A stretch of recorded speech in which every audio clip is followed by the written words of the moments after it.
Saudara, Anda menyaksikan Kompas Bisnis bersama saya Yan Rahman. Saudara, lebih dari 2 pekan kita akan memasuki tahun 2026. Sebagai pengingat, Kompas Bisnis hari ini akan menyajikan asumsi makroekonomi APBN 2026 yang sebelumnya telah disepakati oleh pemerintah dan juga DPR pada 23 September lalu. Seperti yang juga dirilis oleh Kementerian Keuangan, pertumbuhan ekonomi tahun 2026 ditargetkan mencapai 5,4%. Nilai tukar rupiah berada di kisaran Rp16.500 per dolar Amerika Serikat. Sementara itu, saudara, inflasi terkendali di level 2,5%, sedangkan harga minyak acuan di $70 Amerika per barel. Sebelumnya, saudara, dengan optimistis, Menteri Keuangan Purbaya Yudisadewa sempat bilang pemerintah akan terus mendorong pertumbuhan ekonomi mencapai 6% pada tahun 2026. Pelan-pelan kita akan bergerak makin cepat kan. Kemarin kan terjebak di 5%. Kita coba akhir bulan bisa nggak di atas 5,5. Nanti tahun depan kita coba dorong ke arah 6% atau mendekati 6 atau lebih 6 lebih sedikit. Tahun depannya lagi dengan perbaikan iklim investasi dan lain-lain harusnya bisa lebih cepat lagi. Mungkin 2 tahun ke depan bisa antara 6 sampai 6,5. Tahun berikutnya lagi baru kita kebut. Akhir pemerintah bisa ke arah mendekati. Sementara itu, saudara, Bank Sentral Asia alias BCA punya angka outlook ekonomi 2026 yang berbeda, di mana pertumbuhan ekonomi Indonesia diproyeksikan lebih rendah dibanding asumsi makroekonomi 2026, yaitu 5,1% hingga 5,3%. Nilai tukar rupiah berada di kisaran Rp16.850 per dolar Amerika Serikat, sedangkan inflasi di rentang level 2,5 hingga 2,8%. Sementara itu, saudara, BI rate di level 3,75 hingga 4,25%. Saudara, lalu apa saja yang menjadi faktor pendorong pertumbuhan ekonomi tahun depan versi Bank Sentral Asia? Kita langsung berbincang dengan Kepala Ekonomi BCA, David Sumual. Pak David, selamat pagi. Selamat pagi, Mas Yan. Pak David, ini BCA memproyeksikan angka pertumbuhan ekonomi 2026 di angka 5,1 hingga 5,3%. Ini di bawah target pemerintah sebesar 5,4%. Dari mana angka ini muncul, Pak David, dan apa saja faktor penentunya? Ya, ini asumsinya memang optimistik bisa ke arah 5,3% ya. Dan memang ini dengan extra effort karena memang kita proyeksikan tahun depan ekonomi global itu masih cenderung lemah ya. Jadi ini sudah trennya terjadi dalam 1,5 tahun terakhir dan ini mungkin masih akan berlangsung sampai tahun depan. Dan ini juga diasumsikan, kita masih mengasumsikan realisasi anggaran yang lancar tentunya ya. Beda dengan tahun ini yang di semester satunya itu kontribusinya justru negatif. Di belanja pemerintah kontribusinya tahun 2025 ini negatif. Nah, tahun depan ini kita sudah melakukan penguatan belanja sejak awal tahun. Dan kita berharap juga pemulihan belanja terutama di kuartal 1 tahun depan ini masih berlanjut ya. Kalau kita lihat nih ada pemulihan belanja masyarakat sejak bulan Oktober ini terus berlangsung. Kalau kita lihat dari Big Data sampai awal Desember ini. Nah, ini kita berharap bergulir terus sampai awal tahun depan. Dan kebetulan ini juga kita lihat hari raya berderet nih ya, mulai dari Natal, Tahun Baru, dan juga nanti akan ada Imlek, dan berikutnya juga kita tahu puasa Lebaran juga akan maju ya. Jadi ini di kuartal 1 tahun depan potensi pertumbuhan yang kuat itu lumayan besar ya, karena ada faktor-faktor musiman yang saya sebutkan tadi. Yang terakhir juga kita berharap investasi korporasi ya, terutama juga yang terkait dengan proyek-proyek Danantara ini kita berharap juga lebih kuat. Tidak seperti tahun ini kan kita lihat belum optimal investasi maupun realisasi proyeknya. Nah, di tahun depan ini kita berharap bisa menjadi katalis juga ya untuk pertumbuhan investasi tahun 2026, ASEAN. Oke, kalau tadi sempat menyinggung Danantara, Pak David, ini Danantara seberapa besar pengaruhnya terhadap nanti pertumbuhan ekonomi di tahun depan? Ya, ini kan ada beberapa inisiatif yang sudah dilakukan ya. Pertama soal Patriot Bonds ini 51,7 triliun. Dan mungkinan nanti akan ada tahap kedua sebesar 15 triliun. Dan juga kita lihat proyek-proyek yang sudah sebenarnya dia digarap ya, disiapkan sejak tahun ini terkait waste to energy ini sampai total kan ada 33, lalu ada kilang minyak, proyek hilirisasi ada 18, infrastruktur digital dan seterusnya. Ini kita harapkan mulai bergulir di tahun depan karena ini kan dananya sudah dialihkan ya. Ini kan kebanyakan memang yang menjadi investor adalah perusahaan-perusahaan yang listing di bursa. Dan mereka sebenarnya sudah punya rencana ekspansi sendiri sebelumnya, tapi dialihkan ke Patriot Bonds dan harapannya ini mulai bergulir tahun depan. Dan kalau tidak terjadi, tentunya ini akan terjadi crowding out ya, dan justru merugikan buat perekonomian. Jadi kita berharap ekonomi berputar lebih kuat lagi di tahun 2026. Jadi kalau dana sudah ditempatkan tapi tidak berputar, nah ini tentu velocity of money-nya tidak muncul. Nah ini tidak bisa tertranslasi ke dalam pertumbuhan ekonomi, Mas Yan. Oke, harapan kita bersama bahwa perputaran ekonomi juga memang terjadi begitu lebih tinggi lagi di tahun depan. Tapi kalau ngomong-ngomong soal investasi nih Pak David, sebetulnya berapa nilai investasi yang dibutuhkan agar target pemerintah yang sebesar 5,4% ini dapat tercapai begitu? Cuman tahan dulu jawabannya Pak David, kita jeda dulu, tetaplah bersama kami di Kompas Bisnis. Anda masih bersama kami di Kompas Bisnis, Saudara, dan masih bergabung bersama kami Kepala Ekonom BCA, David Sumual. Pak David, kita tadi sempat berbicara terkait dengan investasi yang menjadi salah satu pendorong pertumbuhan ekonomi, terutama di tahun depan. Berapa sih, Pak David, nilai investasi yang dibutuhkan agar target pemerintah yang sebesar 5,4% ini bisa tercapai? Nah ini persoalannya Mas Yan, angka ICOR kita, incremental capital output ratio ya, perbandingan antara modal yang dibutuhkan dan output yang dihasilkan ini masih relatif tinggi. Jadi sampai 2025 angka bulan September itu masih sekitar 6,2 ya.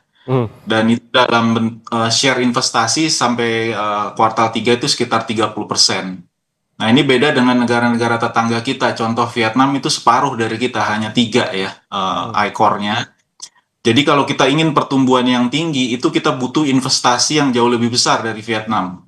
Jadi kalau hitung-hitungan saya di 2026 ini perlu naik porsi investasi kita ke arah 33-34%. Nah ini jadinya nominal investasinya kalau dihitung dari tahun ini harus naik sekitar sekitar 25-30% ya, atau sekitar 8.600-an triliun kurang lebih ya. Jadi nah ini dihitung dari PDB nominal ya. Jadi cukup besar karena memang dari sisi efisiensi dan produktivitas kapital yang kita suntik atau kita injeksi ke dalam perekonomian, output yang kita hasilkan itu lebih kecil dibandingkan dari negara tetangga kita seperti Vietnam atau misalnya India. Itu mereka sekitar 3 ya.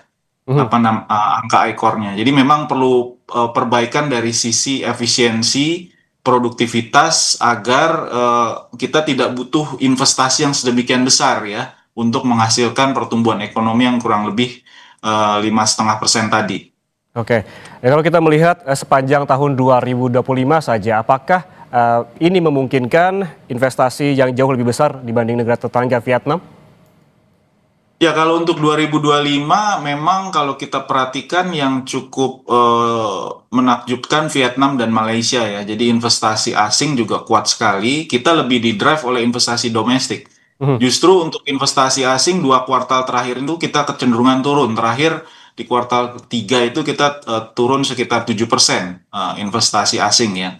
Jadi kelihatannya memang kalau kita ingin tumbuh lebih dari 5,5%, memang kunci utamanya itu adalah masuknya investasi dari luar karena tabungan domestik kita tidak cukup Mas Yan untuk tumbuh lebih tinggi dari 5,5%. Jadi kalau kita hanya mengandalkan tabungan domestik, ujung-ujungnya kita hanya bisa mencapai pertumbuhan hanya sekitaran 5% saja. Jadi kita memang harus mengundang lebih banyak lagi investasi masuk, dan ini tentunya perlu perbaikan struktural ya di dalam negeri. Hambatan-hambatan struktural yang selama ini kita alami ini harus diberantas ya, kerumitan perizinan, masalah tingginya biaya logistik, masalah birokrasi, masalah ketidakpastian kebijakan dan lain-lain. Ini masa-masa struktural yang kita sudah tahu semua, ini harus kita hilangkan, Mas Yan.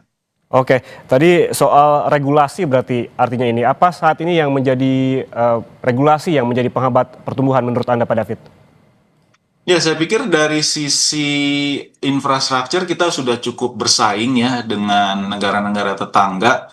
Tapi dalam hal kepastian kebijakan ini juga penting, konsistensinya dan arah prioritas kebijakan pemerintah. Perizinan juga ya, perizinan ini seringkali menghambat ya. Mhm. Ada beberapa proyek yang perlu tahunan itu sampai perizinan yang keluar ya. Kerumitan dalam hal birokrasi nih sepertinya masih menjadi catatan ya buat investor ketika ingin berinvestasi di Indonesia, Mas ya. Jadi persoalan-persoalan hambatan-hambatan ini dan masalah apa namanya kondisi di market ini yang sebenarnya perlu kita perbaiki bukan hanya dari sisi stimulus fiskal ataupun moneter. Jadi kalau hanya sebatas stimulus fiskal dan moneter itu kita nggak akan bisa tumbuh di atas 5,5% ya. Mhm. Jadi kita butuh investasi lebih kuat lagi untuk apa namanya mencapai pertumbuhan di atas 5,5% Mhm. supaya pertumbuhan ekonomi kita bisa take off, Mas Yan. Oke, tadi terkait juga dengan perizinan yang dipermudah seperti yang disebutkan oleh Pak David begitu yang perlu juga diperhatikan. Lalu sebetulnya untuk memaksimalkan ini karena kan memang jika ingin ada investasi yang masuk dibutuhkan trust begitu dari asing terutama. Bagaimana iklim apa yang harus dibentuk agar menciptakan trust ini?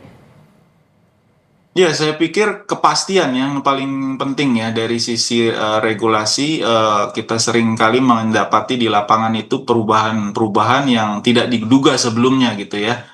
Apa namanya tidak sesuai dengan aturan perundang-undangan yang sebelumnya dan juga mungkin perlu juga arah kebijakan yang lebih medium atau long term begitu ya sehingga tidak berubah ketika terjadi perubahan birokrasi misalnya atau perubahan rejim misalnya. Ini yang juga jadi catatan-catatan yang sering disampaikan ya oleh investor. Mhm. Lalu kita bergeser ke konsumsi ini, Pak David. Bagaimana dengan konsumsi domestik? Harus tumbuh berapa agar ekonominya bisa 5,4%? Ini terkaitannya juga dengan pemerintah dan juga konsumsi dari rumah tangga. Ya, yang jelas belanja pemerintah harus dijaga sejak awal tahun tentunya ya. Jadi tidak seperti tahun ini di mana belanja agak lemah nih. Jadi kontribusi di semester 1 itu malah minus 0,1% kalau di tahun ini ya. Jadi harus tahu dari awal tahun ini sudah mulai terasa ya kontribusi positif dari belanja pemerintah. Jangan seperti tahun ini dan perlu intervensi juga ya dari sisi peningkatan belanja rumah tangga. Utamanya sebenarnya bagaimana menciptakan iklim bisnis yang baik sehingga eh, apa namanya perusahaan-perusahaan mulai berinvestasi dan ada penyerapan tenaga kerja. Ini supaya menjaga daya beli masyarakat eh, ke depannya ya.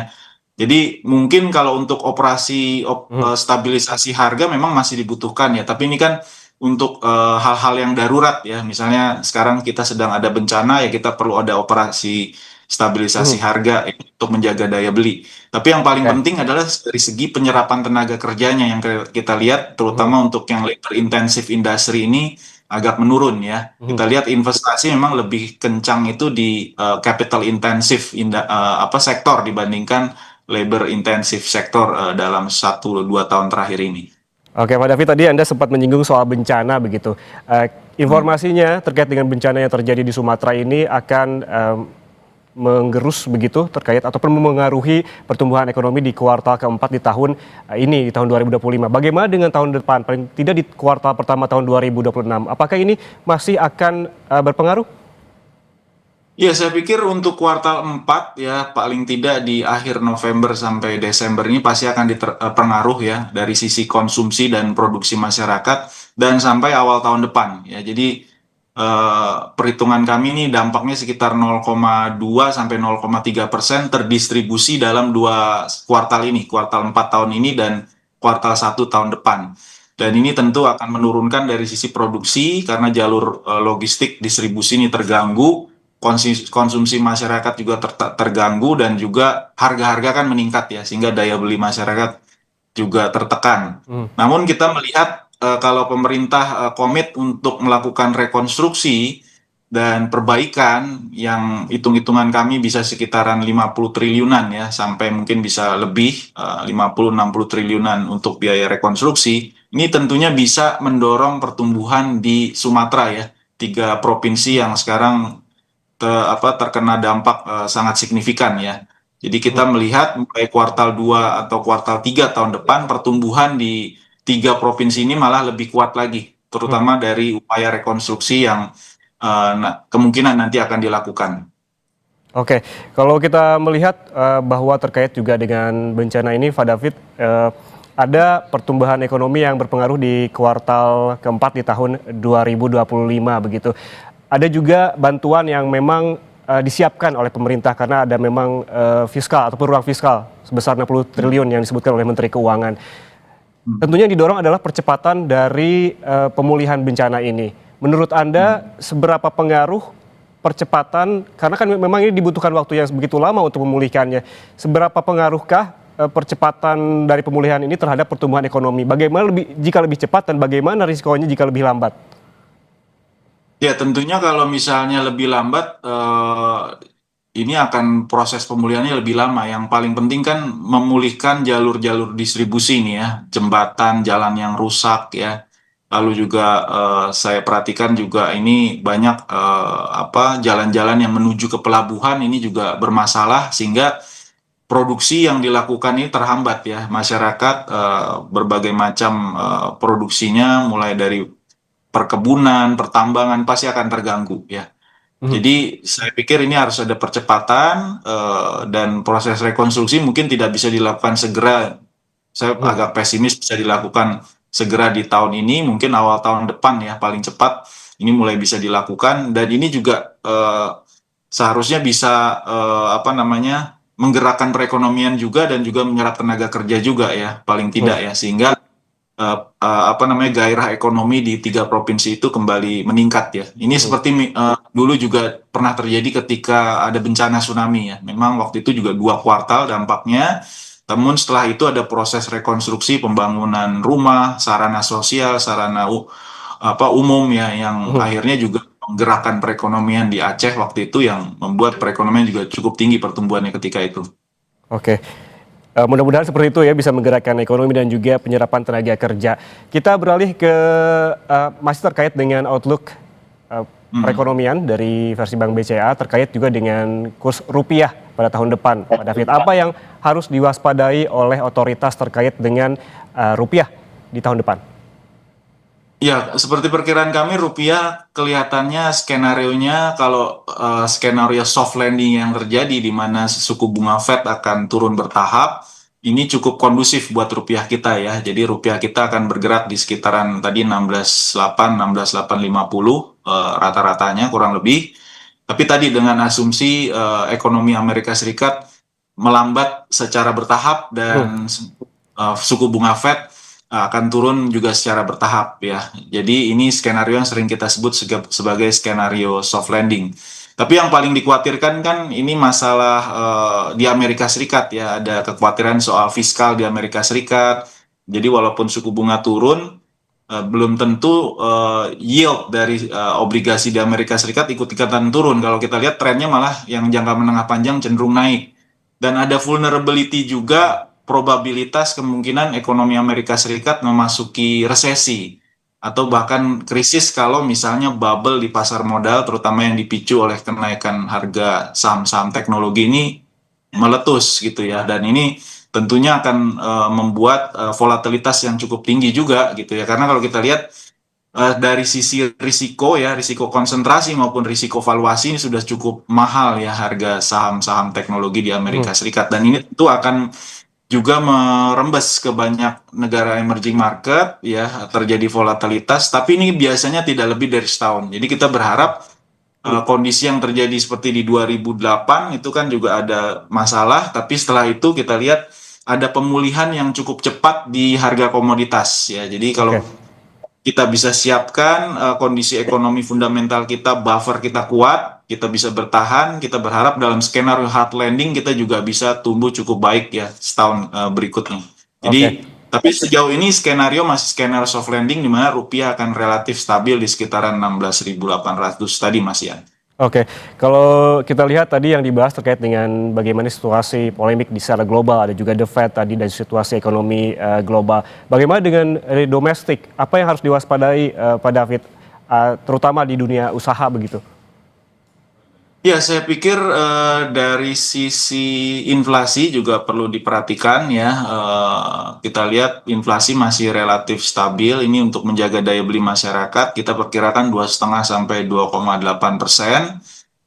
Lalu juga dari sisi fiskal tentu juga ini menjadi concern sejauh ini ya. Kalau kita perhatikan investor asing di surat utang negara ini kecenderungan outflow ya, sudah sekitar 4,5 billion dollar sejak bulan September. Ini salah satu concernnya tentu dari sisi sustainability dari fiskal juga ya, kemampuan kita untuk membayar utang dan juga suku bunga ini juga kita harus perhatikan, dan tentu dengan menjaga supaya kebijakan fiskal kita tetap prudent ya ke Hmm. depannya, dan juga kebijakan moneternya juga disesuaikan. Kita tentunya harus menjaga keseimbangan antara stabilitas dan pertumbuhan, mengingat kondisi globalnya yang masih penuh ketidakpastian ya. Jadi kita tidak ingin kita genjot besar-besaran, tapi di sisi lain nanti ada vulnerability dari eksternal yang membuat fundamental kita menjadi riskan begitu Mas ya. Jadi Hmm. saya pikir itu salah satu hal yang perlu kita perhatikan di tahun 2026 ini.